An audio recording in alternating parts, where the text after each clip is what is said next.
All right, we are live. Hey. What's up? Oh, audio. Can you hear me? Audio. Can you hear me? Nope. Nope. Hmm. Yeah, I hear you. Who you Oh hear? man, Who? where is my camera? I hear you, JBM. Okay. Where am I at? Okay, here we are. What's happening? What's going on? Mm. Let's see, does that one work? I don't know. Well, I'm gonna leave that alone. Mine is gonna work out her audio issues. It was working just in the green room just fine just a few minutes ago. Not sure what happened. What's up, Daniel? Daniel Fisher, what's happening? Where we at in the chat? I need to pull up the chat. Let's see what's going on. Okay.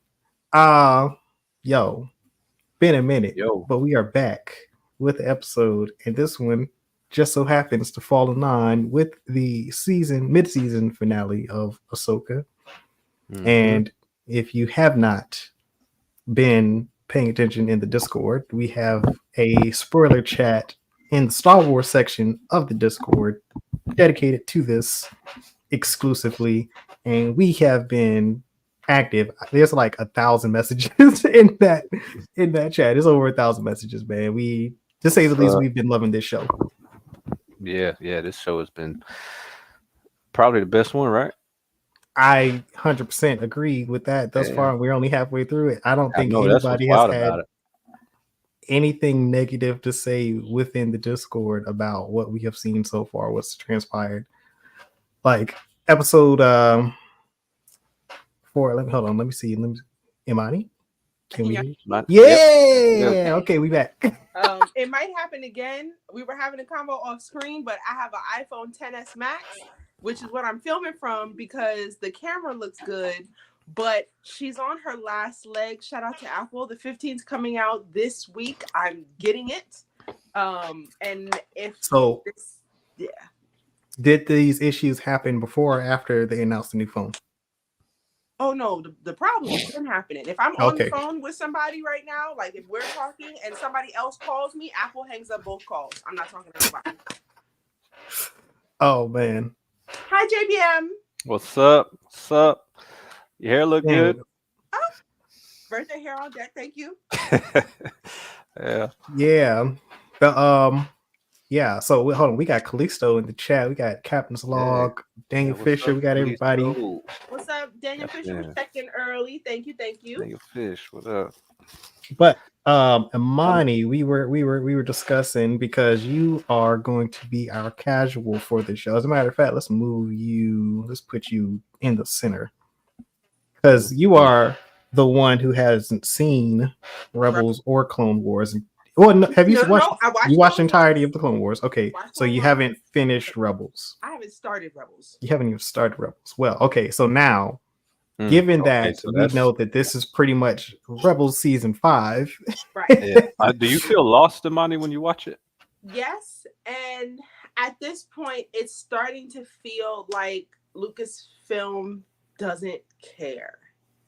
Like, and I've said, Disney as a whole, maybe. I've said this before that with Marvel, it's the films are getting so specific and the shows that if you miss one thing, you're gonna feel lost.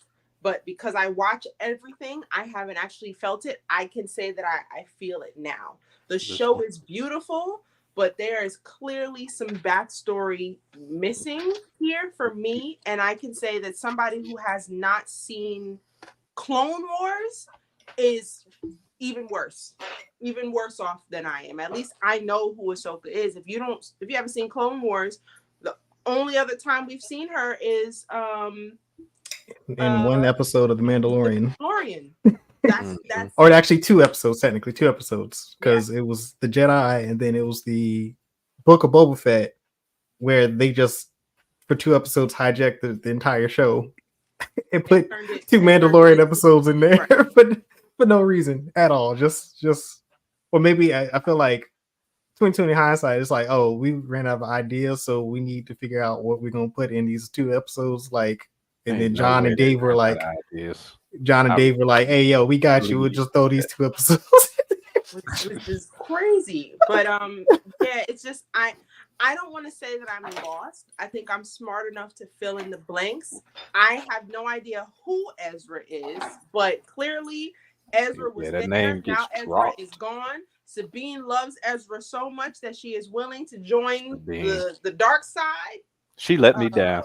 To get close to him. To me, she seems a little like, I don't know why Ahsoka is keeping faith in her. From the little bit that I've gotten from the show, it seems like Sabine ain't been listening in Rebels. She wasn't like that in Rebels. Oh, okay, well, she wasn't. Misses her some Ezra. Yeah, that was one of my critiques from the earlier episodes, is Sabine's behavior. It does not seem like Sabine from Rebels. And then how many years have passed? Like 10, 9, 8, 6, 7, 6, 5, 4, 3, 2, 1. 6 years. 6 years? That's a fact. Yeah, because it's only well, maybe. Yeah, anywho, I feel like there's enough time to where Sabine could have grew and matured even more, but it seems like she's regressed. Regressed. Even. I think something that I have seen crop up online and some that I kind of am curious about, but Sabine lost off screen. She's lost her entire family. Basically, during the Purge of Mandalore, she lost her entire family. And that was something that they briefly mentioned in the show. And I wonder if that had something to do with her current state. Because depending on what transpired there, like, that could have affected her mental state, like, especially since the Siege of Mandalore happened after Ezra and Thrawn were sent off into the distant galaxy. So I thought her people were on another planet. Is that right? Or am I misremembering? No, they fought in that white mansion that was on Mandalore.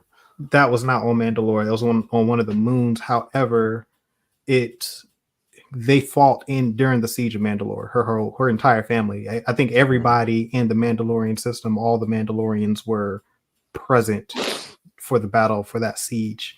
Yeah, I'd love to know if something. We need to know. We need to know that. Yeah, because I mean, if that's the case, like, I mean, that is their version of Order 66, the Siege of Mandalore. So that's something that I hope they explore that, because then that would, I think, depending on how they approach that, it would justify to some degree how she's been behaving. Like, yeah, because she was like, her and Kanan were my favorite from Rebels, and now Sabine. Yeah, because like, nah, get out of here. Now there's I forgot what book this was, but there's a book that explores the relationship between Kanan and Hera prior to Rebels, like how they meet. And like Kanan was basically very similar to what Sabine is like right now, but this is him in survival mode post Order 66. And like, she's the one that got him back on track, back to the version of Kanan that we see in Rebels. So if they play something, if there's an angle similar to that, where, like, Sabine is just kind of sort of dealing with that trauma, and I don't know, but it seems like she's just super depressed over Ezra. Yeah, I feel like they're leaning too heavily into that. Yeah. She was like never that deep into Ezra like that. Yeah, was that like her boo thing, or just real cool friends? They were just cool friends. They were, yeah, rebels together. And, I'm not. I think he felt he had more feelings for her than she for him. Was he a Mandalorian too? No, he was a force sensitive from the planet Lothal that trained. JPM, what'd you say? A Lotholian. Technically. I mean, is that how you say it? I don't know. I mean, yeah, he's from Lothal. Lothalian. But yeah, so it's good you say that, Imani, about trying to catch up and keep up with the show, not seeing Rebels. I was curious how that would be for somebody who hadn't. Because I noticed they were calling out things in the show when like something that was obviously out of the blue, like the hyperspace whales. They would make one of the characters just say a little line of dialogue to explain it away. But that's as far as they went. My only relationship with the Purgles is the episode of The Mandalorian where him and Grogu are in the ship and they're in hyperspace and the Purgles are like with them. But a jelly time. That's the only time. Oh, I have a sponsor today, JVM. Gatorade Zero. Gatorade Zero. And Panera's Kitchen Sink Cookie. Panera, if you see me, pay me. Okay. I just heard something about Gatorade though, but since it's our sponsor, I'll save it for later. Yo, I stopped drinking Gatorade though. Oh my God! They say it causes cancer. I don't know. I mean, that's everything. That's a lot. It's not. That's a lot of things. Though. It's not that's this. Not... Oh, it's blurring it. What's this? This is the organic peanut butter. Once again. Is that a raccoon on it? It is, but ain't no cooneries over here though. I'm screaming. Calypso, you're right. Everything causes cancer. All right. That's how I feel. Like everything at this point seems to be cancerous to some degree. Yeah. So either way, though. I saw something that I wanted to comment on. Gatorade graded the haterade. And I lost it. I think it was something Daniel Fisher said. Oh, about it being it's not the Sabine show. My hope, and this is as somebody who has not seen Rebels, we got a whole show with Mandalorians on it. And it seems to me like her and Ahsoka aren't going to, they have different paths, different vibes, different things to go on. And Sabine needs a leader that she can listen to and trust. And that person is not Ahsoka. So that was a gamble to begin with because those two do not mix, Jedi and Mandalorian. So it seems to me like if they want to, they can put Sabine right on over there with all the hundreds of Mandalorians they found now, and yeah, because I'm sure my thoughts for the next season of The Mandalorian are going to be letting other Mandalorians know that Mandalore is a thing now. So go ahead and scoop Sabine up, take her right on over there. And will she get the Darksaber again? Who knows? I think it's destroyed, right? Did it destroy? I mean, it can be fixed. As long as the kyber crystal is intact, it's fine. What happened to it? I forgot. Did Giancarlo Esposito throw it in the flames? He crushed it with his suit.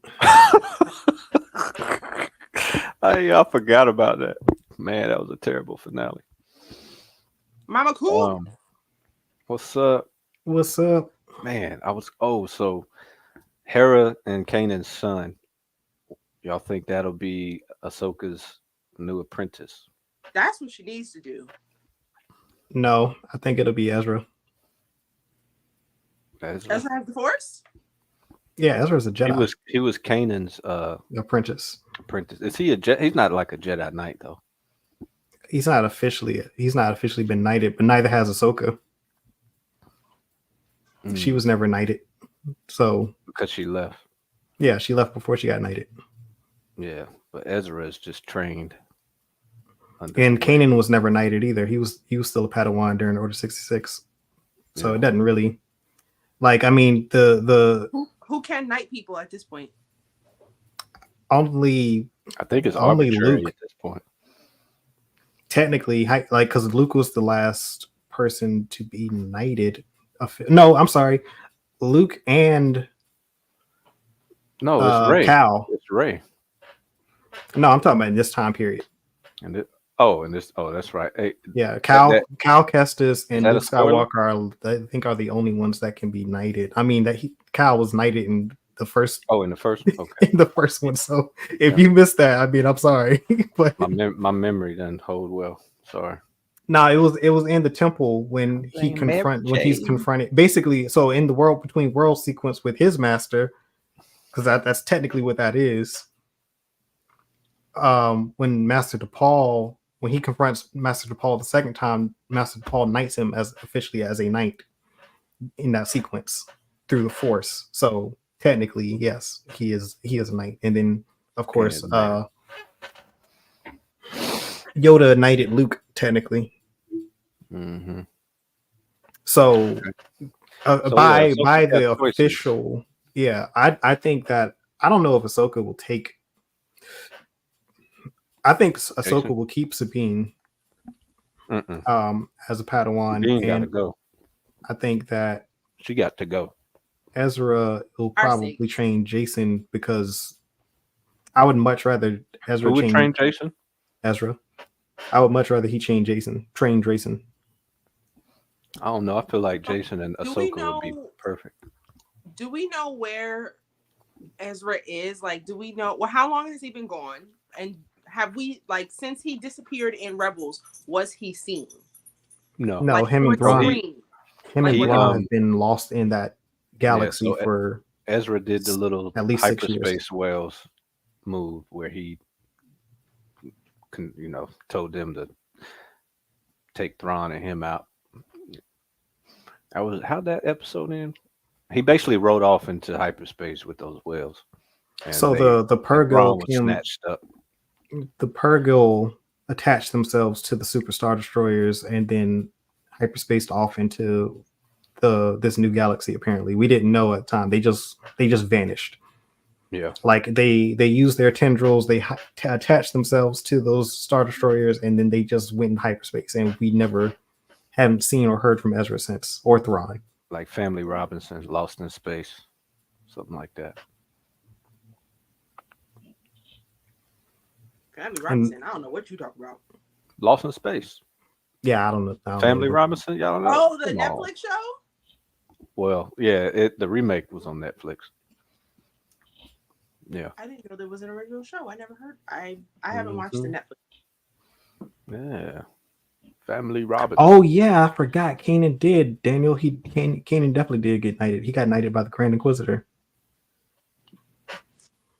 In that training sequence in the Jedi Temple. I forgot all about that on Lothal. I should have gotten a blurb from my dad to play. If we send him a link to the show, he ain't never gonna get off. But he is unhappy with Ahsoka, with oh Lord, what's the actress who plays Ahsoka? I'm having a brain fart. Rosario Dawson? Yes, thank you. Sorry, Rosario. He's having a hard time with her portrayal of Ahsoka because he's used to a bit of a lighter-hearted, more fun Ahsoka, and to see this very adult Ahsoka on screen who has clearly been through some things and isn't as bright, he's struggling with that a little bit. Like this version of her. She's the sensei version. Right. Wise sensei. Right. So that was a thought. I wouldn't say that I disagree, but also he saw Clone Wars and Rebels, and so he had an image of what she would be like older. He loved Rosario. She looked beautiful, all that, but he felt that she was a little too stoic for him. She definitely talked a lot more in the show. Yeah. Ahsoka's like few words in this one, but I'm with it. I well, I think the whole part of the World Between Worlds with her and Anakin was the resolution of that. Like that was her Balrog. Like that was she was Ahsoka the Gray up until that moment. She emerges Ahsoka the White. Like she blamed herself for Anakin's fall to the dark side, and she didn't know that he had survived up until Rebels. Like, and that's when she discovers like what happened to Anakin, and that crushed her. And we never really saw her after that confrontation with Vader. She just kind of walks off into the abyss, into the nothingness. And like that, I think the knowledge of that, I think over the years has kind of broke her, especially given the fact, Order 66 happened, like the entirety of season 7 of the Clone Wars. Plus you add on the fact that now she knows what happened to Anakin, and then her blaming, she believes that if she had stayed with Anakin, he would not have fallen to the dark side. And that's I think she regrets that, and she's living with that in the first few episodes that we see her up until she goes to the World Between Worlds with Anakin, and that whole sequence, which I thought that was to me, that was beautiful. That was exactly like that was the spiritual aspect that of Star Wars and the Force that we haven't seen in 15 plus years, pretty much. But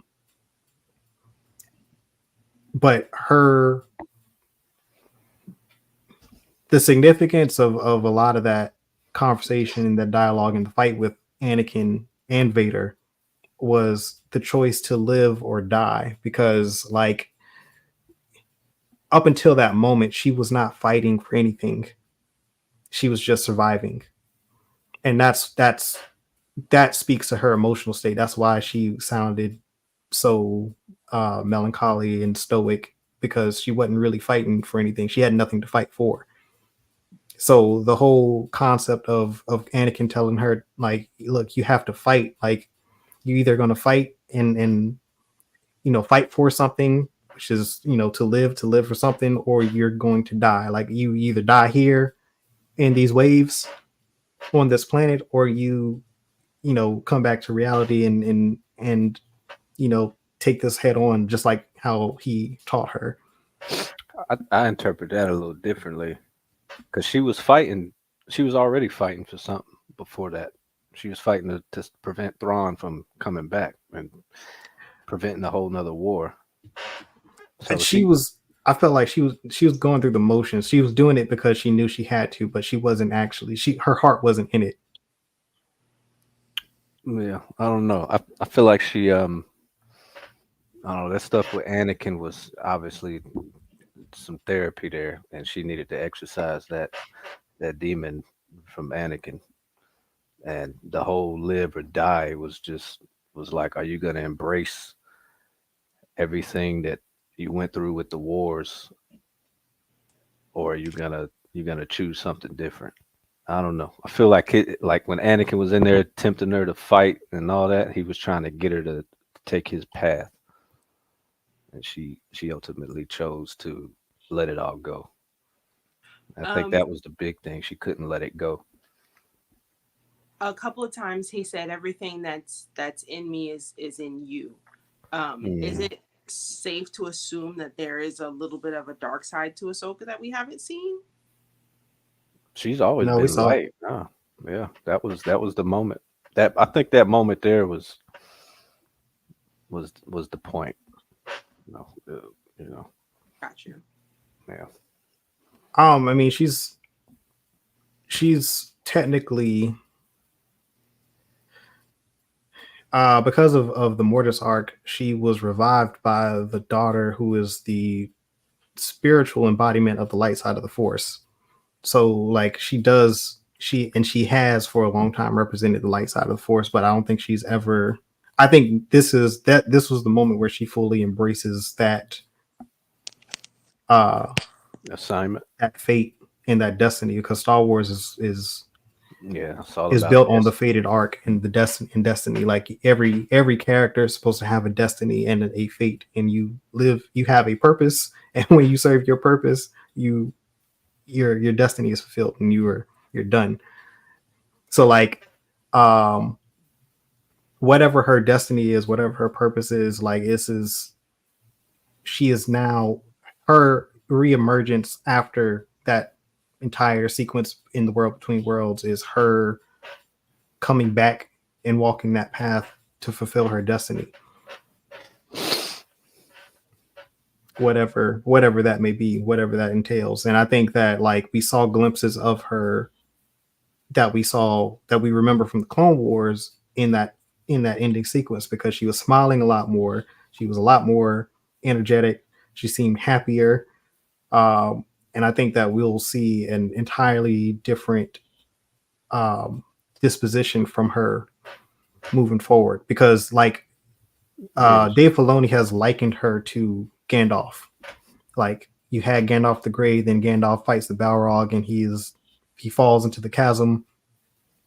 He defeats into the the Balrog, chasm. and he dies, but he is resurrected by I forget what the gods are in Lord of the Rings universe, but he comes back as Gandalf the But White, let's know who or are those gods. whoever, which is basically what Sauron was supposed to be, and he says as much, like I am Sauron, or not Sauron, but Saruman, and I am who Saruman is supposed to be. And like that's just essentially what happens with her in the world between worlds. Like Anakin is her Balrog. When he cuts the bridge and she falls down, that's like Gandalf falling in Lord of the Rings. Like then she has to fight the Balrog again in the Hells, which is why I think that this is why we see the war sequences from the Clone Wars and from the Siege of Mandalore, and it's red and it's orange because she's technically in hell at this point. This was the Yeah, hell of her life. that was like all her guilt. I feel like Yeah, she had to yeah, and then had to let I that. I love that they specifically chose a sequence where she literally got like lots of her clones killed from the Clone Wars. Like this was, remember that there was a battle sequence where she mistakenly led her troops into an ambush, and Anakin had to save her. And like she was riding on top of one of the ATTE walkers, and she was deflecting laser shots. And as soon as like Anakin swoops down on the lat, she hops aboard, and then her walker gets destroyed immediately. But she, like all the clones under her command, die like in that moment. And when we see her walking back in that sequence, and she holds the clone trooper's hand, like I think that's the um it's that specific battle that they're referencing in that moment, because it was on Ryloth, which is the homeworld of Twi'leks, and we see Twi'leks in the background. Like, but Dave wrote all this stuff, so he knows like, oh, I can pull from uh this specific memory because Anakin was at that battle. I think Obi-Wan was too, and Mace Windu. They eventually won, but like they had some major setbacks, and she had to learn some hard lessons about command and leadership in that sequence. But at the same time, it's like, yo, she was a 14-year-old child, right? Like, that was a lot. Commanding, and it's like, yo, you really analyze her life, like, man, that's a Yeah, it lot gave you for an some real individual to perspective, go through, man. like Like how young she was yeah, fighting the war. she's 14 and commanding troops on a battlefield, as well as thousands of other Padawans, because every single Padawan during the Clone Wars was given the rank of commander, and like the masters were generals. So like the masters and knights all had the rank of general, and so like whether it's Ahsoka, Kanan, Cal, like all of them had to learn these really hard lessons that they never should have. They never should have been in those situations in the first place. And then the Siege of Mandalore, she's only 17. Like So what happened with she the fought Mortis as arc? 17 years old. You said she was revived. I don't remember any of that. Yeah, the brother kills her during the Mortis arc, and the daughter sacrifices herself to revive Ahsoka, and the Is that Rebels Owl. or Clone Wars? This is in the Clone Wars. It's in the Mortis arc. Yo, it's crazy how I just do not remember that. Yeah, it's the father, the daughter, and the son. Like the son is the embodiment of the dark side. The daughter is the embodiment of the light side. The father is the balance between the two. And how'd he kill her? He possesses her, and then like when he gets her to fight Anakin and Obi-Wan, and she fights him long enough, and then I think he snaps his finger and she drops dead.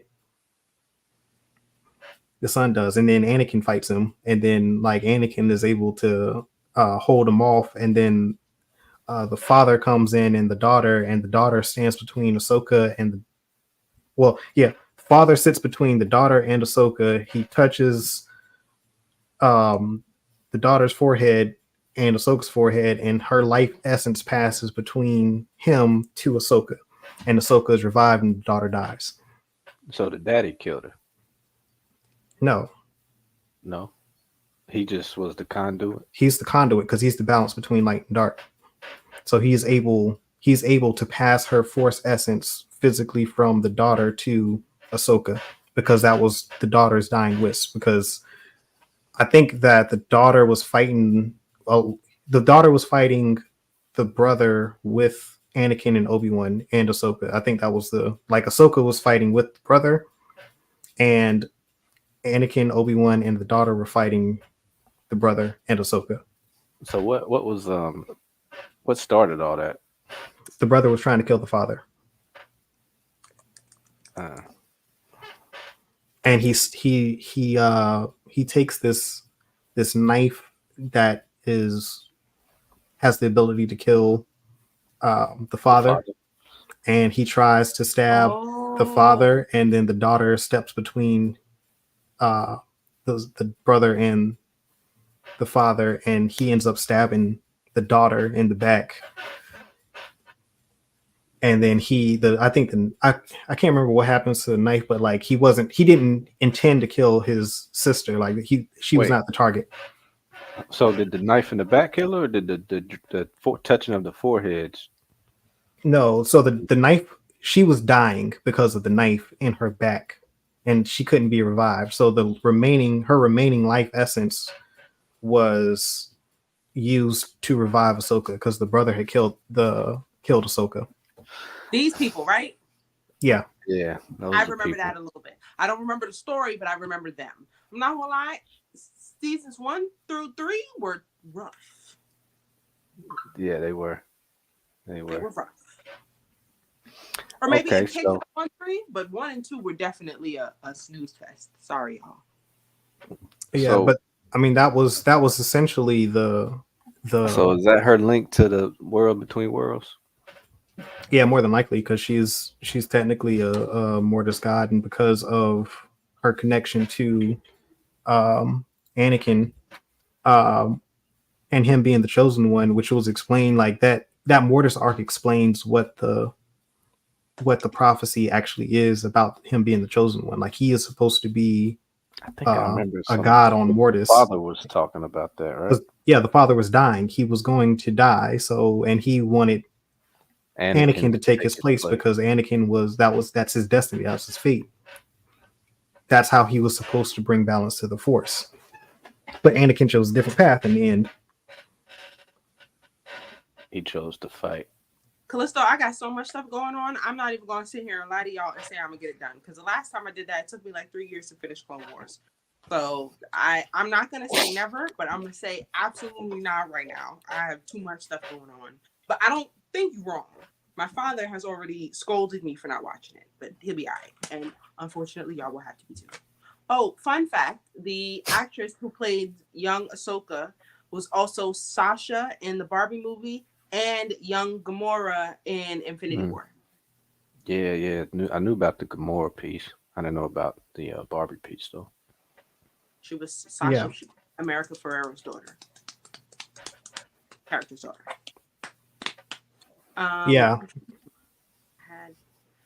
Outside of all of my not so big complaints, because I mean, yes, I didn't see Rebels and I feel a little left out. They're giving me enough for me to understand that Ezra was really important and Ezra was missing and they want him back. But the downside to getting him back is they might let Thrawn go free too. Outside of that, this is a very visually stunning show. More Yes. than The Mandalorian, which I just thought The Mandalorian itself was beautiful. I thought that would be hard to top, but this is outstanding. This episode was in a few theaters. The only theater near me that had it was in NYC, and I wasn't going to go there. But after watching the episode, I wish I had an opportunity to see it in theaters. That would have been sick, and it makes me excited that we could get something that beautiful on screen from Lucasfilm again. Like we need that. That was amazing. And I'm also glad that they hyped it up. Usually I'm not a fan of the hype, right? They could have just not said anything and just let this episode wow us. But I appreciated the preparedness. Like the VMAs were on. I really, really wanted to sit and watch the VMAs on Tuesday, but my spirit was like, no, you're gonna miss out and you're gonna be mad when you wake up the next day and everybody saw. Oh, you didn't even have a day. You didn't have a day. You could not, because it was immediate. It was immediate. Those spoilers, like, and I'm normally like somebody that's like, like I don't like when people post spoilers, but I understand in the situation why people were posting, because it was like, yo, this was such a culmination of like 15 years of like basically the last 15 years of Star Wars, from the Clone Wars in 2006, 2007, all the way up until now, current. Like everything that's come out between in that time period, this is wraps it up so beautifully and ties everything into the original trilogy so well too. Mm-hmm. This And that's was healing, just like it was for Ahsoka.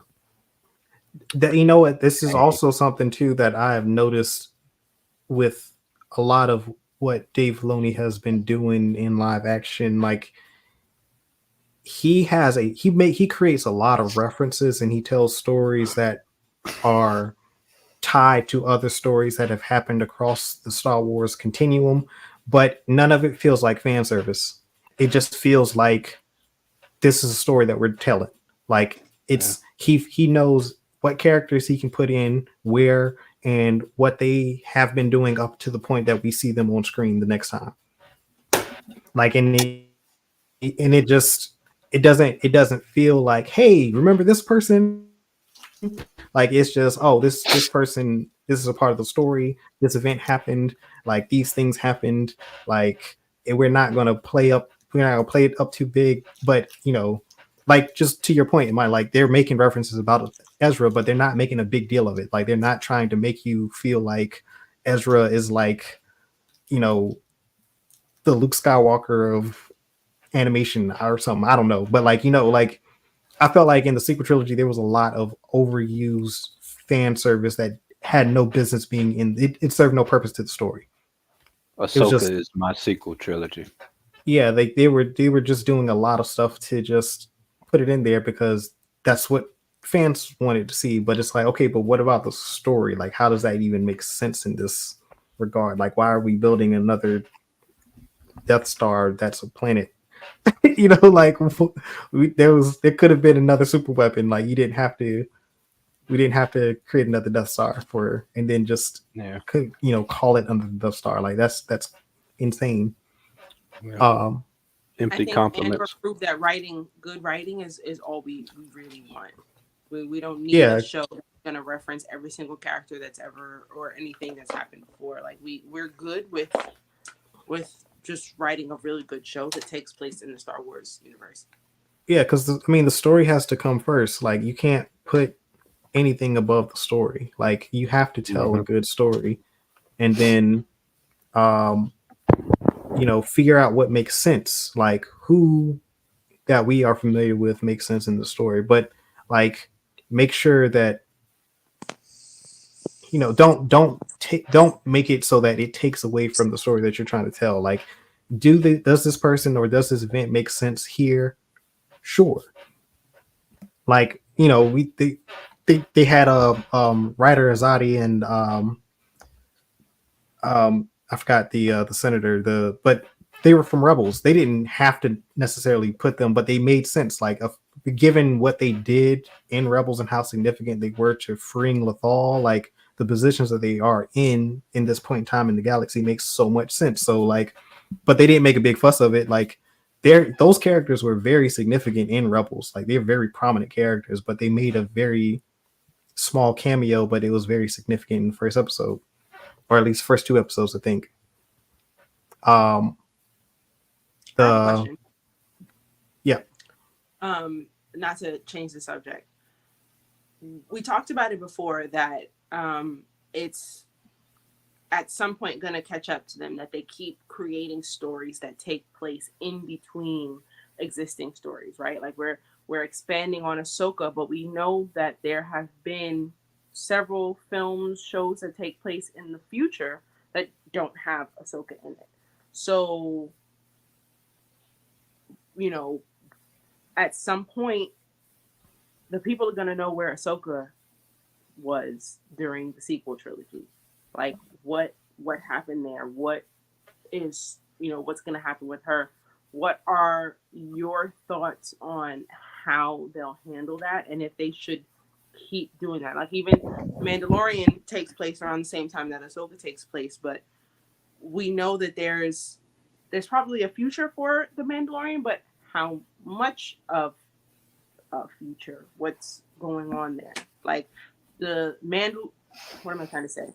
I know about the Siege of Mandalore. I know that, all of the Mandalorians were gone, but I don't have reference, unless I'm missing something, for there being a bunch of Mandalorians in projects that take place a little later. So what's up with that?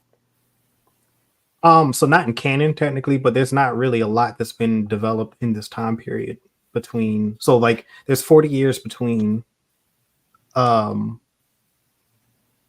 the Return of the Jedi and the Force Awakens, but most of this time period is largely unexplored. So we don't really know what happens leading up to the Force Awakens. There are some stories that are, some novels, some comic books that touch on certain aspects.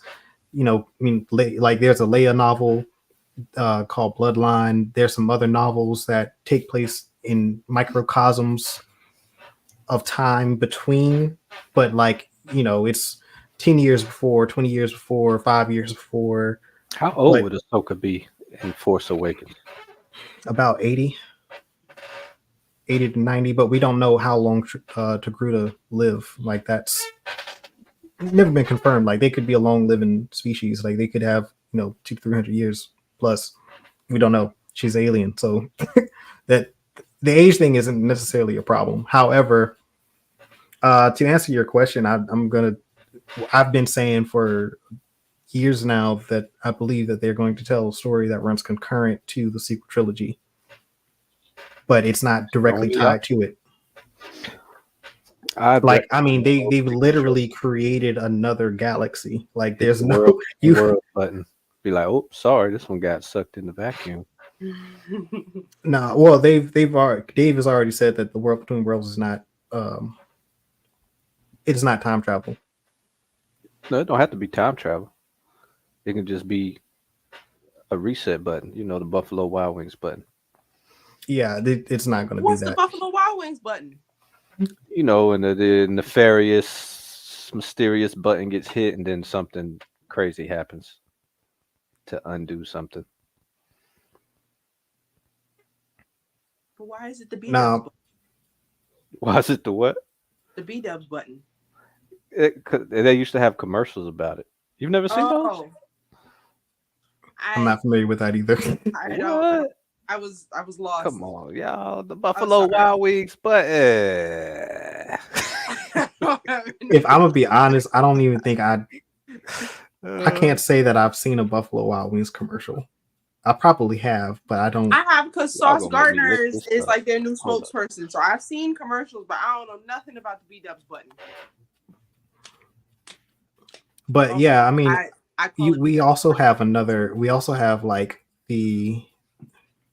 they've been doing things and honestly, so this is not the first time that we've had multiple galaxies in Star Wars universe. In canon or in Legends, there's the Yuzong Vong came from a different galaxy.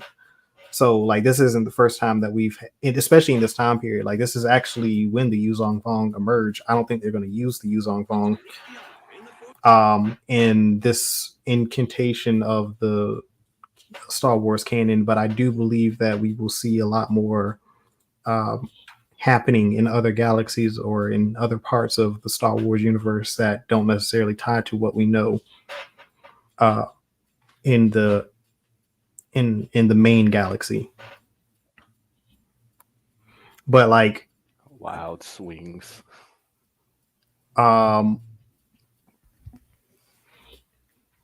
Heir to the this is clearly building to Heir to the Empire, this Ahsoka show, and as well as the Mandalorian. They've both made references to Thrawn. This is going to lead to a massive movie. Like there's nothing is going to happen to any of these main characters, in my opinion, until we see the movies, because we know that there's going to be a movie or maybe a trilogy that concludes the Mandalorian and Ahsoka. So, and Dave Filoni and Jon Favreau are both working on that. They're going Infinity War that thing. Yeah, basically. So like, yeah, I mean, all of these TV shows, Ahsoka, The Mandalorian, Boba Fett, like all of this is culminating to Heir to the Empire. And if you haven't read Heir to the Empire, that's definitely do yourself a favor and read Heir to the Empire, because that's, for a lot of fans, that was the original sequel trilogy. That's where we were first introduced to Thrawn, and that's where I had that legend. Book. It's a trilogy. It's 3 books. 3 books? I think I have the prequel to that trilogy. Which book is self-titled Thrawn? That's not those. That's the newer books. Huh? Oh no, I've got 2 Thrawn books. I don't know which ones I have. The first one like starts off with how he snuck onto the Star Destroyer. No, those are the newer ones. These are from the 90s. This came out. What's that Thrawn Ascendancy trilogy? That's a prequel, but that's more recent. Those are written recently. The original Thrawn trilogy was written back in like 90s, like either 91 or 92. It was before the prequels came out. So this was Legends, Star Wars Legends. Not at the time. At the time it was canon. Like this was post Return of the Jedi. Like they've been creating the same type of environment that Heir to the Empire takes place in. Like there were Imperial warlords, there was an Imperial remnant, there were all these factions of former Imperials that were vying for power. Some of them became mercenaries, others became took over parts of the galaxy and the unknown regions. But Thrawn was the one that came in and unified a lot of the warlords, and he had a lot of Imperials that were loyal to him, and he was deemed heir to the Empire because he was the one that they all respected because of him being an alien in the Empire, and him having the rank of Grand Admiral was never supposed to happen because the Empire is xenophobic. He was the only alien in the Empire, as far as we know, that even was in the military at all, let alone high-ranking Grand Admiral. And it had a lot to do with his military prowess and genius, which he put on display. Emperor, and like what he did in Heir to the Empire, like is, if you read Rebel, or if you've watched Rebels, or you read the newer books, like what he did in Heir to the Empire is far greater than what he did in the newer stuff. Like he was an absolute military savant. Like the tactics. He was able to he basically used the rebels' tactics against them. Like he created this illusion and this network of Imperial activity that looked disorganized, but it was completely organized. Like he would hit transports that were carrying supplies to and from the Republic, but he made it look so random that people thought it were pirates and other mercenary groups. He would fight Imperials. He would fight but you never knew it was him, like, because he was playing like 3D 4D chess. Like he would never use Star Destroyers unless he absolutely had to, like he used he just used a lot of smaller ships, smaller frigates, things that would fly under the New Republic's radar because they it was he was very good at using small hit and run tactics that looked insignificant. That it took he completely caught the New Republic by surprise when he finally showed his hand and attacked them full on. He would use like Imperial interdictors, which Dave Filoni made canon again in Rebels, which are star destroyers that can pull ships out of hyperspace. But he would use them tactically to get ships into position where he wanted them specifically to be. Like so, he would use them on his own ships just so that he could put them in an ambush position within space. And he used 3 dimensions of space to fight. Like it was the way the best way I can describe it is like we are accustomed to seeing Star Wars and space battles fought on a 2D plane, but he was using all 3 dimensions, like all in his combat engagements to create ambushes and things like that. Something like so. For reference, like hyperspace. When you drop out of hyperspace, you're put into a sector or a grid that can be like several hundred kilometers long, or several hundred square kilometers across.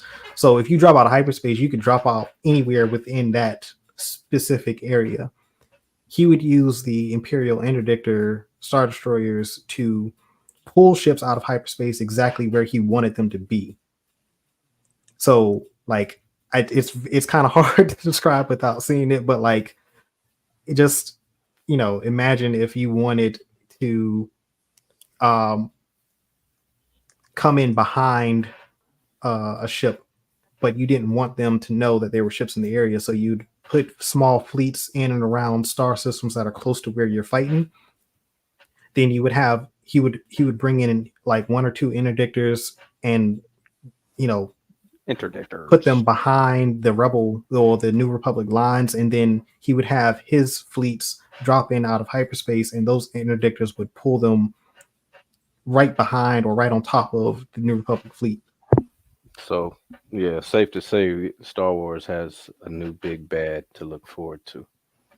Yeah, there was a maneuver that Dave Filoni put in the Clone Wars that Thrawn, it was actually in the original Thrawn trilogy, where Ahsoka flips one of the Star Destroyers on its side and then has bombers come out from the bottom bay, and it's like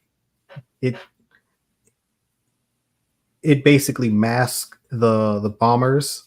So she flies the Jedi battle cruiser like right close to a separatist frigate, and the bombers come out from the underside and just fly over the top and basically are completely protected. They're completely masked by that Star Destroyer, and he would do stuff like that all the time. Like he was very creative with how he used the ships in his fleet and in under his command. And he was never a brutal leader. Like he didn't like sacrificing his pieces to say, like he was very strategic, and he tried everything he did. He tried to minimize Imperial losses, unlike the Empire that we know, where they would just throw people in droves, and they didn't really care about losses. That didn't really factor in for them. He was not like that. He was very very tactful. It's going to be interesting to see how they portray him in this, because if we're getting the heir to the Empire version of Thrawn instead of the Rebels version of Thrawn, like it's going to be a wild ride. Were the Night Sisters an heir to the Empire? No. Nope. So that's that. And Morgan is a Night Sister, right? Yep. Okay. So that'll be interesting. Are the Night Sisters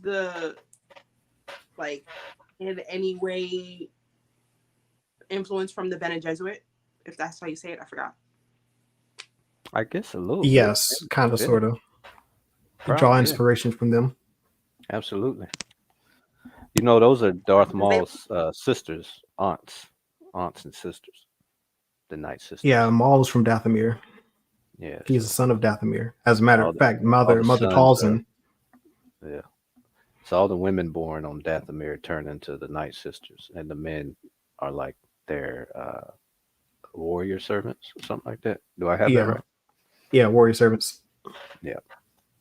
Well, they're the warrior class, is what they're, but they're servants because they're not force sensitive.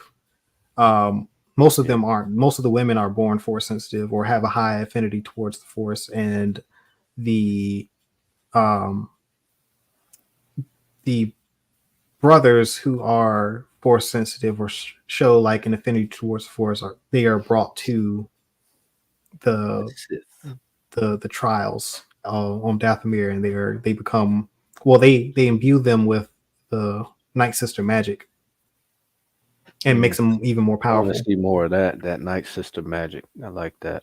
I want to see more of that. The two Fallen Jedi. I gotta say, up until episode what was it 4, I wasn't too interested in those two Fallen Jedi.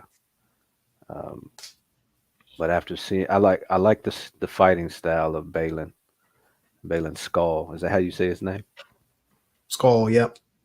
Balin Skull. Yeah, and I kind of can understand the style of his apprentice. Uh, it's not as sharp, but I mean, I'm still wanting to get their backstory to care about him more. But I'm just a little bit more interested now after episodes 4 and 5. Do we think that he has some secret like goal here where like he's just working to get to Thrawn for something? Yeah, Because he's he's got not some sick. information.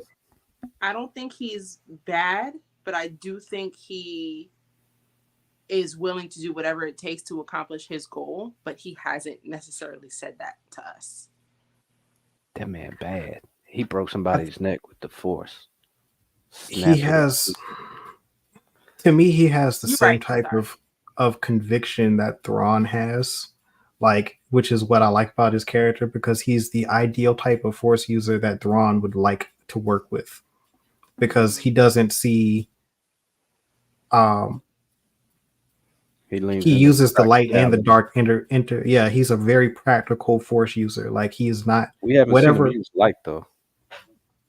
We haven't I seen him mean, use light. so technically the That it's force about choke your was dark. intent.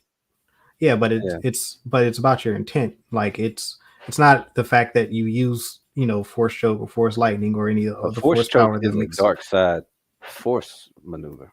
Not really. It requires you to use emotions that the Jedi forbid, but it doesn't necessarily mean it's like light or dark. Sith. Because the Jedi can use force lightning, but it doesn't necessarily mean it's they're tapping into the dark side to use it. Like the force doesn't. It's about the intent of the user. Like the force is just force. Like your intent is what determines whether or not it's going to be light or dark. Mm. So I like haven't to seen me, him have like any good intentions yet. I think that he will I want to know what protect. he knows. I He's want to know just what he knows. He knows something that we don't. to me, he is a perfect antagonist for Ahsoka because they walk a very similar path, but he is on the opposite side of hers. He's on the opposite side of the spectrum, but Yeah, they're both in that he's her middle dark ground. shadow. Like they're kind of like she leans light where he leans dark. But why he leans dark is kind of the mystery that maybe we'll see, but maybe not. I they've been my favorite characters thus far in the series as far as like new characters that they've created for the show. Like they've they've been compelling to me because they're not typical um well they're definitely not Sith because I like how the Sith operate and how they operate are two completely different things. I don't even think he would be um I don't think he would be aligned with the Emperor. and Vader. I highly doubt it.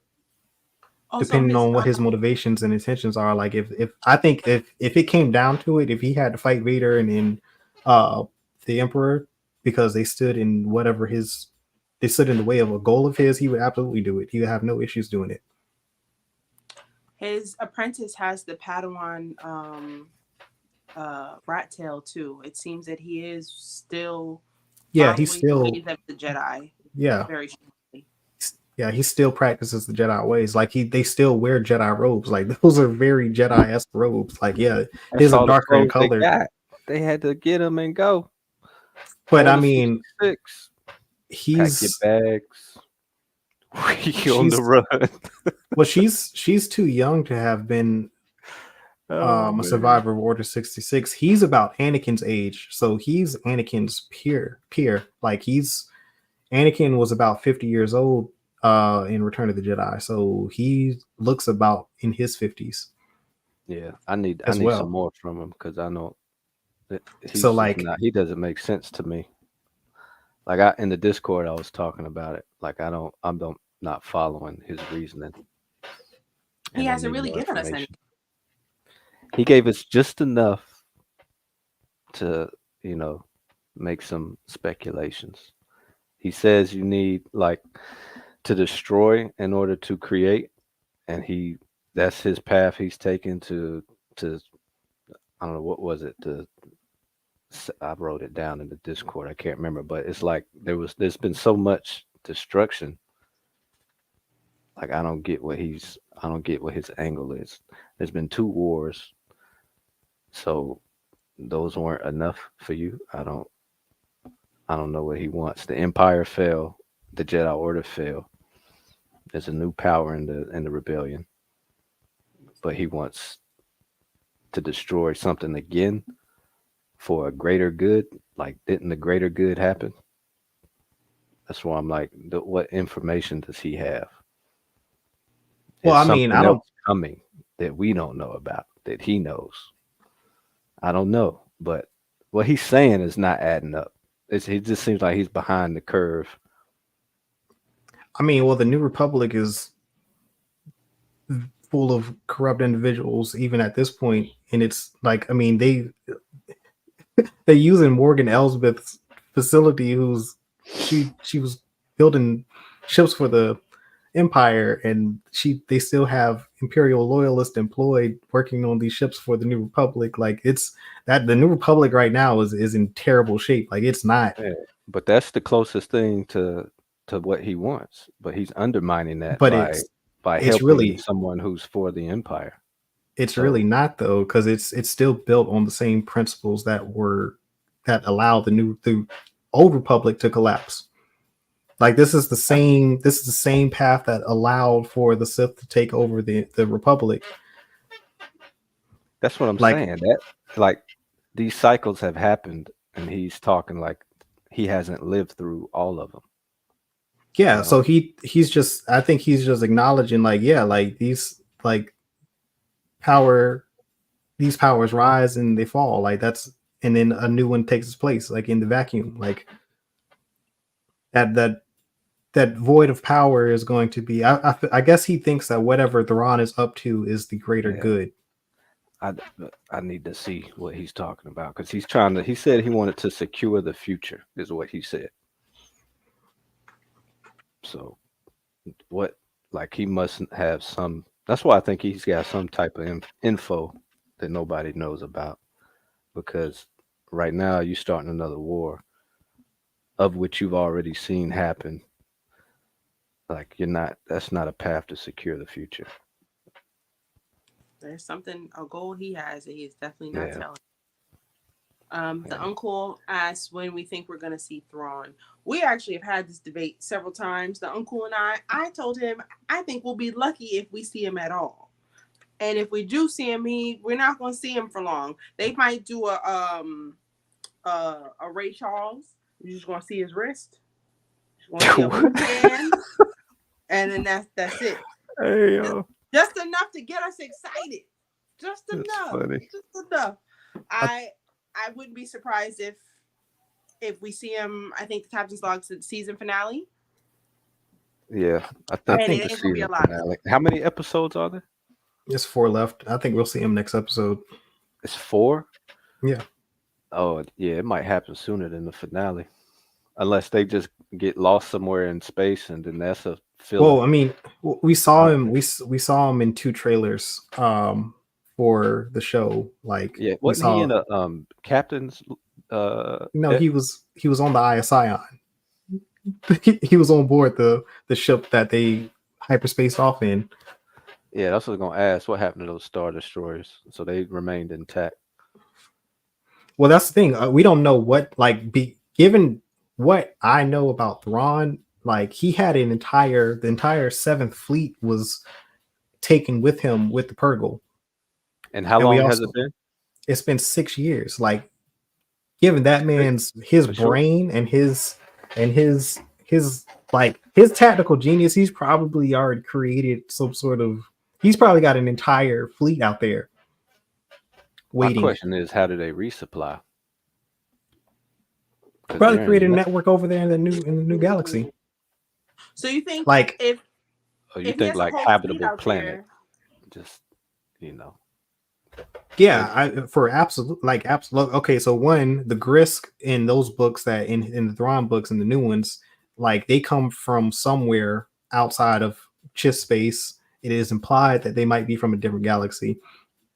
The pathway to Peridia, which is something that Balin references from in the show. Clearly, we've seen that you know there was knowledge that the Jedi had about a different galaxy. The Rakata, which they've made canon, which they for some strange reason had a reference in Andor for, which that completely caught me off guard. I'm like, why is there a Rakata reference in Andor? But anyway, and what is ricotta? the Rakata also come from a different galaxy. They're an aliens that come from a neighboring galaxy and they invaded our galaxy. So what's the significance there in relation This to is Thrawn? this could possibly be that he might have ended up in the Rakata's galaxy. And if he's in the Rakata galaxy, then he might have access to the infinite machines and all of their technology that they had in their possession, because the Starforge was a facility that was self-sustaining that could basically manufacture anything infinitely. And so if he's got access to Rakata technology in this new galaxy, he's more than likely built an entire fleet out there. Like That he would has his solve the own resupply empire. problem. okay, Yeah, so then I have a like- question. Like, But this is all speculation. I'm not saying that this is what Yeah. it's odd that they have had all of these references in these recent shows and the Rakata was name dropped. Like so that pendant that Lucius, or not Lucius, what's the guy's name? Luthen Lucius. gave Luthen? Andor. Yeah, the one that he gave Andor, he was like, this is a Rakata, this is a pendant to commemorate the Rakatan invasion of our galaxy. Like I was like, bro, what? Like, how you just gonna drop that in there? Like that's crazy, because that's an old Republic That reference. makes sense. He would have that too because he collects. He's a artifacts. collector. Yeah, but like the fact that you specifically called out the Rakata and say that they invaded from a different galaxy, that's new, because in Legends the Rakata were from our galaxy, but they just they were the first empire. They were the first galactic empire, and they used all the technology that they had was powered by the Force, specifically the dark side of the Force. But like that's neither here nor there. But now that they've made them specifically from a separate galaxy and they invaded this galaxy, and now we got Thrawn who was hyperspaced off to another galaxy. I feel like that's connected. And if that is the case, and if he's over there in the galaxy where the Rakata reside, then he's got access to the infinite machines. I have speculation to add to Coop's speculation. If that's the case, if that's what he has out there, Ahsoka showing up with all of those Purgles that are capable of traveling that far, even though yes, they have their own machine.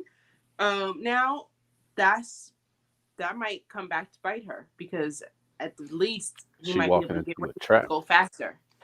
Yeah, like a swarm of. Yeah, I don't know. I That's mean, kind of he scary. can't. They can't replicate. I mean, it's only. It's not like they growing in numbers. You know. I mean, whoever got sucked up out there is who's out there. I forgot. I mean, So how they've many? made Was it clones one before. ship? Was it one ship that got sucked up? No, it was the entire Seventh Fleet. It was his The entire whole fleet. fleet. Yeah. I'm saying there's a Okay. lot The of whole. people. The 6 years ain't entire that much. fleet over Lothal were sent out to were all captured by the Purgle and sent to this distant galaxy. All right. So,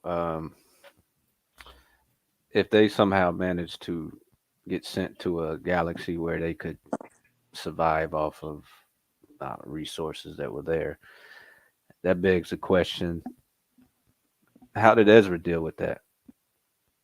I have no idea. I have a He's feeling that Ezra's. still behind enemy lines.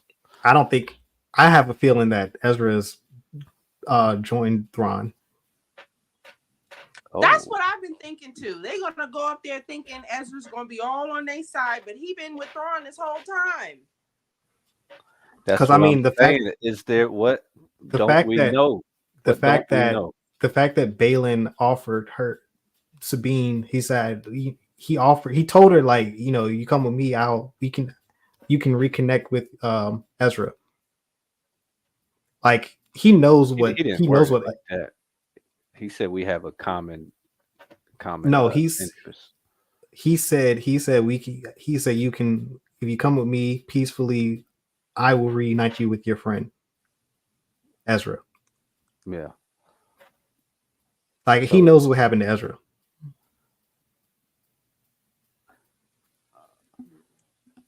whatever galaxy they went to, they might have opened a door to something that's trying to come into this one. Who knows? It could be Who the knows? we also have the Grisk that are a possibility. Then you also have the Zepho, because the Zepho left to another galaxy Oh, I as thought they well. died out. No, well, the majority of their civilization died out, but the survivors left the known galaxy. And what about the those other ones? We don't know got about the dropped Grisk. in Andor. What were Oh, they called? the Ricotta. Yeah. Are In they endangered? Legends, Are they an endangered species? they were, like, the Force essentially rebelled against the Ricotta and cut them off from the Force, and all of their technology was powered by the Force. And then somehow, so they lost the ability to reproduce as well, and that was the downfall of their empire. Double homicide. My bad, my phone died. Who can't reproduce? Gratis. So in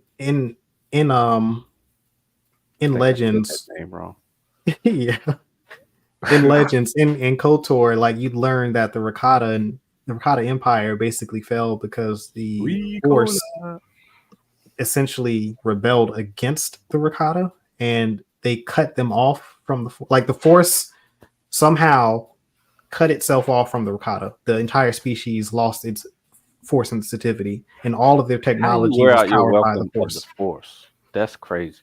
Because, like, everything, all the technology relied on the dark side of the Force, so they became an imbalance. So when they took over the galaxy using their technology, it threw the Force so much out of balance that the Force, in response, severed the Ricotta from. Well, it severed their connection to the Force. Same thing happened with how Anakin was created, because Darth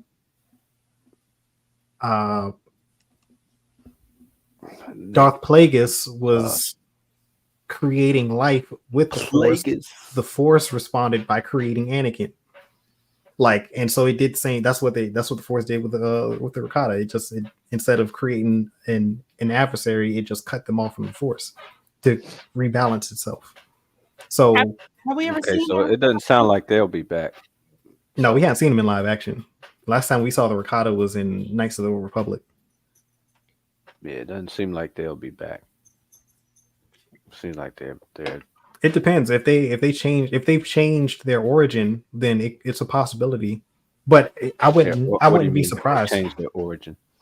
Well, they've already changed the origin by stating that they were from a distant galaxy, because in the original, in Legends, they were from our galaxy. They weren't from an outside galaxy. But they enslaved every single species in the known galaxy with their technology. Like, they were the first galactic empire. And it sounds like that they had a very similar story in the new canon, but the biggest difference that I've noticed is that they're from a separate galaxy. They're not from ours. I always imagine Thrawn just floating in space on that ship, not having a way out, and trying to what you mean when you what's that when you're trying to not use a lot of resources? What's that word? Conserve. I was thinking of another ration. Yeah, and he's just rationing everything. That suit was too clean. When you see it, you saw it. Like, I'm like, it don't look like he's been like struggling, because he's too smart for that. Like, there's no way he's gonna be struggling out there. Like, yeah, I mean, that man was on a laundry is working. He was marooned on a barren moon and found his way into the Empire. Well, that was self marooned. He wasn't really marooned. Yeah, but still, he still got there and was able to attract the attention of the Empire. Yeah.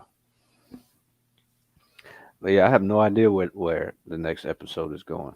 I have zero. Hopefully, this is the perfect moment for a give us some backstory. No, after I think where they going. I want to know what's over. You want to know? They gave some beautiful backstory in the last episode. Chop. Oh yeah, it was a heavy backstory in the last. Yeah. I think the next episode will be Sabine focused. Ugh. Because it'll be over there. They'll probably have. They're either still going to be in hyperspace on the ship, and then we may learn more about Shin and Balin. I think it's a possibility that we could. It wouldn't surprise me if we see Thrawn at the end of that episode, but there's no way in hell that we won't see that Star Destroyer with the Chimera on the bottom. I know of that episode. Like, I need that. Like, oh my goodness, I need that so bad. Like, I need that.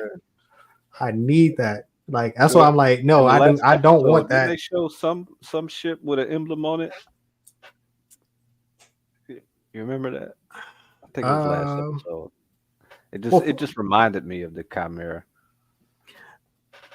You know what? You know what though? So the Eye of Sion is also another KOTOR reference, because Darth Sion, and it's spelled the same way. It's Sion. We getting risky, y'all. So that ship that they built, but this is Dave Filoni. We can absolutely get risky, because he's gonna do it. But like the fact that because like so Sion only had one eye, because everything else, like his entire body was like cut up. But like the fact that that ship is called the Eye of Sion, and it's basically just one big circle, like representing his eye, like another cultural reference. Another reason why this is possibly the Rakata also that we're dealing with. I have a very strong feeling that Thrawn has found the Infinite Empire. That soda got diabetes in it.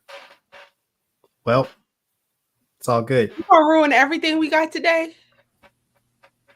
Just trying to love you back to life. That's all. Let me take my last sip of Gatorade. Y'all know what I'm drinking here? This got some apple cider. Fruits of the nectar. Oh man. Fruits of the nectar? Apples. Nectar of fruits? Fruit, yeah, something like that. Juice. I'm adding fruits of the nectar to the list. I don't know how I'm gonna use it, but I'll add it to the list. Yeah, definitely. I'm over here reading the chat. Yeah, my money, but my money right now is on the Ricotta being the ancient.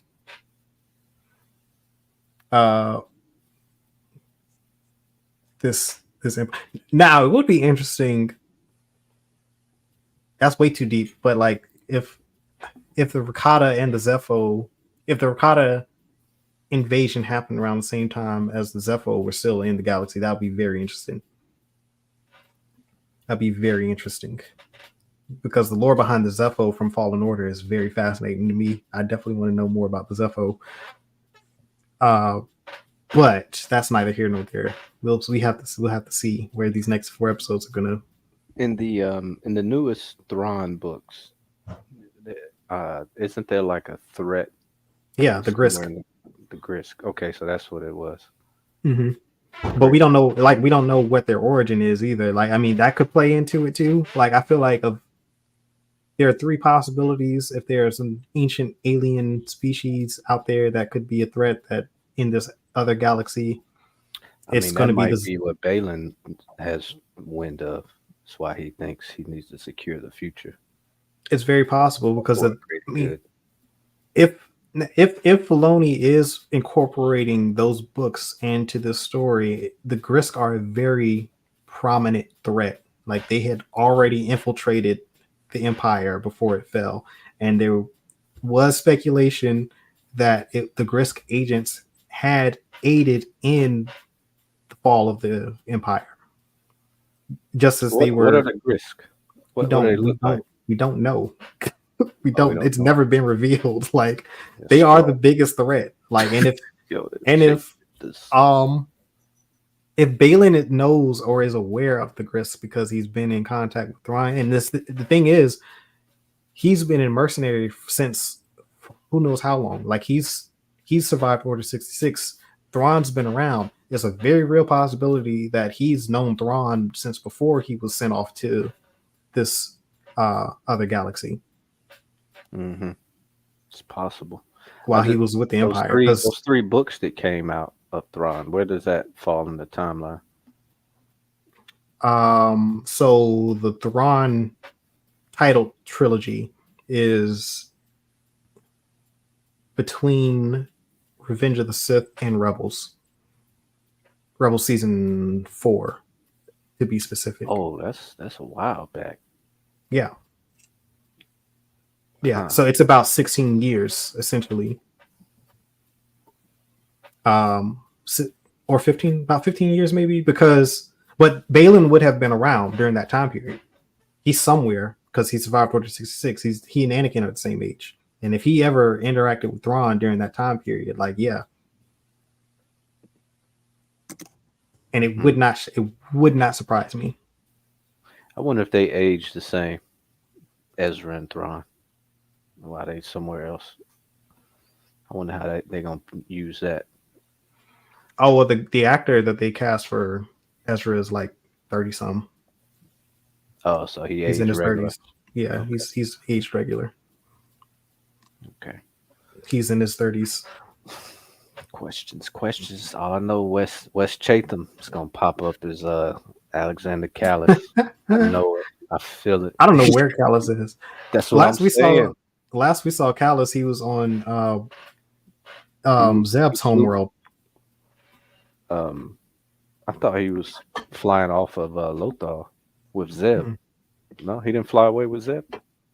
They hung out for a couple years after the war, but Zeb took him to the new homeworld of his people because Callis thought he had committed genocide against Zeb's people. So, to close that loop, Zeb took him to their new homeworld to give him closure. It's Callis, yo. I feel it. Yeah, so I don't know. This is exciting. I'm gonna be open-minded. I don't really have a choice, but I trust them, especially after that last episode. Anything they do, I think I'll be happy with. Still heavy on just wrist action. I don't think they're going to show us too much of Thrawn. If we see Thrawn and it's it's all up and through Thrawn in the next episode, cool. But I will also say it's the Ahsoka show, and it hasn't been all about Ahsoka, which is a problem. Like The Mandalorian, from beginning to end, was the Mandalorian show. Boba Fett, they turned it into the Mandalorian show. I will say, in the last season of the Mandalorian, they did broaden the group a little bit, but to the point where they never what was the name of the main Mandalorian? What's his name? I forgot his name.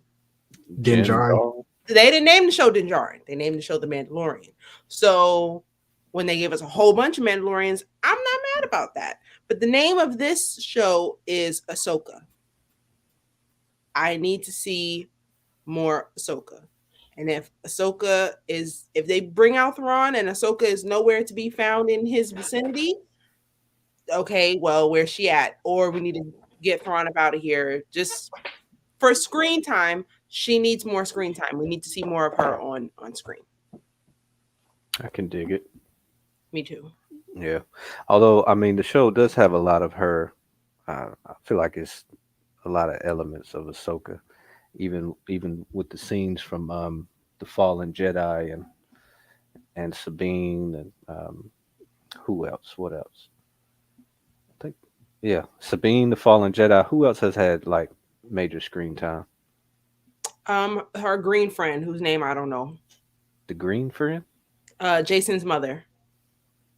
Oh, Hera. Well, yeah, she's part of the crew. Yeah, Hera. I feel like they could show more Hera, honestly, because Hera's a pretty important. Well, I suspect that they will because Ahsoka just left her, and now she has to go back and defend herself without Ahsoka because Ahsoka's not coming back with her. So we'll probably see her, but I don't know if I necessarily want to. Again, it's the Ahsoka show. We need to see more Ahsoka. We do need more Ahsoka, especially now that she's been baptized in the waters, renewed. What he said, Ahsoka the White, they call her. I wonder if Ahsoka the White is a real thing. I don't even like how that sounds. I lost my train of thought. Oh, when she woke up from on the ship and she didn't have her head thing on, I was staring at her for like 5 minutes trying to figure out what's going on here. You're missing something. You know what? I never realized it was off. I didn't realize it was off, but I knew something was wrong. Yeah, I was like, seemed different. I don't know how that looks, to the point where shout out to the makeup team, because I don't know why I just assumed that it was all connected, like the headpiece that she was wearing, and as well as the whole shebang that Rosario was wearing. I just assumed that could come on and off, but they did that. Yeah. Good job on makeup. Oh, back up. We too close. Oh wow. Oh, it's Cloverfield. What's going on? Oh, technical difficulties. This might be a good time for the Buffalo Wild Wings button commercial. I tried to copy and paste. I couldn't do it. So you go ahead and you put that thing on there. You had to share your screen. B-Dubs, if you see this, I absolutely love your honey barbecue sauce. That's my go-to. They brought out some garlic parmesan thing, but it was like a special sauce, and they got rid of it. Y'all could bring that back too. That was real nice. Real nice. Okay, let's do this.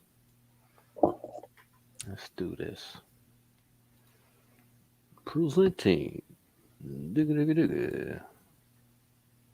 In the fourth quarter, no time left, and the touchdown is under review. Hey guys, what do you think? We're not ready to go yet. Is there any way you can send this thing into overtime? No problem. I don't know what he was looking at, but we're going into overtime. Buffalo Wild Wings. You have to be here. This Yeah. finally ended. Oh, Yeah. So that's what they need to do to the sequel trilogy. I can guarantee you 15 years ago, which is how old that commercial or how long ago it was posted, I was not watching anything on television that would have shown that commercial. That commercial was like everywhere. It was a super popular commercial. That's all I got, fam. Anywho. Coop, you got any last thoughts? No, I've got to figure out what the hell just happened to my camera. So, so weird. Real close right now, bro. Yeah, I don't know what happened. It's personal. It's cool. I'm getting vertigo. Let me back out a little bit. Yeah, it. Will we take us out? Yes, let's go. As always. I've said what I've had to say about the show. Like, I mean, it's been fantastic for me. Scoops. 1 through 10. Coop, how you feeling on Ahsoka so far? Oh, it's 10 for me. Jamie gives it 10. I'm gonna give it a 9. 10 easily. More screen time for Ahsoka. More screen time for Ahsoka. Yes, that's what I need. Explain these fallen Jedis. I need to know what George Clooney is up to. Oh, R.I.P. to him. The actor passed away. Who plays Balin? Yeah, Ray Stevenson. R.I.P. Dang. Oh yeah. Yeah, he passed in a couple months ago. I think before the show even came out, he passed. Yeah, I mean, it was like back in, I want to say May. So after they finished filming. Yeah, it was after, but we don't know we don't know the fate of his character. So they'll probably, if he survives the season, like they'll have to recast. But man, that's unfortunate because he's been given a hell of a performance, in my opinion. Yeah, I've it's going to be, I don't know. We'll see, because to me he's delivered. Like I really like his character. Daniel Fisher, I thought they broke up. I don't think Cory Booker and Rosario Dawson are an item anymore. I'll double check though, but I don't think so. I think he's available. He's single for anybody looking for a middle-aged politician from Jersey. I forgot they were an item. Cory Booker must have pulled that Spanish on her or something. I don't know. What? He speaks Spanish. Does he do it well? Apparently, yeah. He spoke to the neighborhood in Spanish. Yeah, I don't know. I guess. Yeah. Lost the stream. Uh-oh. Let me take us out of here. Yeah. Well, as always, thank you for watching. Please like this video, subscribe to our YouTube channel, buy some coffee. The link is in the description bar down below. And please join us on Discord. We talk about this stuff all day, every day. Just as Coop said, the 10 Tuesday chat is booming.